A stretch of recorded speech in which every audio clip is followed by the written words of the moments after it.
হরে Krishna.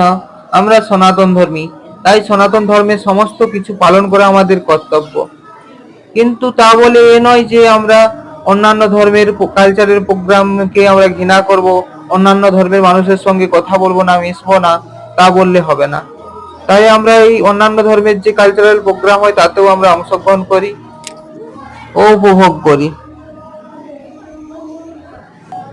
Video ভালো লেগে থাকলে ভিডিওকে লাইক শেয়ার কমেন্ট করে দিবেন আর চ্যানেলকে সাবস্ক্রাইব করে দিবেন।